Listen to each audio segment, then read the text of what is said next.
Quelques mois plus tard, nous revenons dans des champs presque mûrs pour la moisson, avec un autre partenaire, la SCAM, coopérative historique de l'agriculture wallonne, qui conseille sur les pratiques ACS, agriculture de conservation des sols. Ici, c'est en fait un laboratoire. On va récolter le froment d'ici 15 jours, 3 semaines, et le lendemain, on saura si on a réussi. Parce que bon, il y a des critères techniques à devoir assurer au niveau du froment, la protéine essentiellement.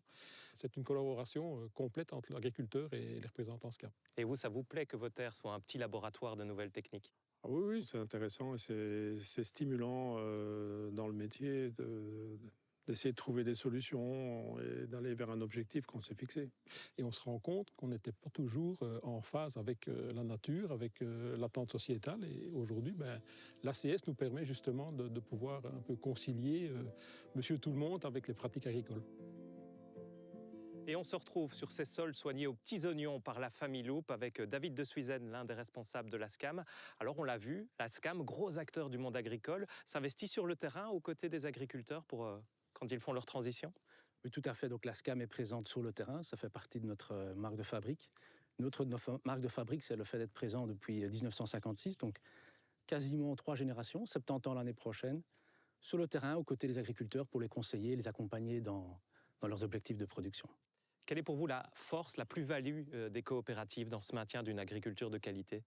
Je pense que c'est la même force que celle qui prévaut depuis les origines, à savoir la mutualisation des besoins, des moyens de production aussi, et s'unir pour quelque part faire face aux principaux acteurs, aux gros monstres, aux mastodontes de l'agroalimentaire. Donc s'unir pour être plus fort. Ça n'a pas changé depuis les débuts. Vous êtes aussi aux premières loges pour ressentir les difficultés du monde agricole, déjà toujours sur le fil, mais à qui on demande aussi d'évoluer, de changer? Clairement, oui, donc d'où l'importance de l'accompagnement et du suivi. Et puis ce qu'on se rend bien compte aussi, on parlait d'enjeux écologiques, c'est qu'au niveau des enjeux climatiques, ils se sont les premiers touchés. Et donc dans les années à venir, le dérèglement climatique, avec des saisons tantôt plus humides, tantôt beaucoup plus sèches, vont incroyablement compliquer leur travail. Et d'où l'importance de continuer à étudier et à collaborer avec eux au plus près.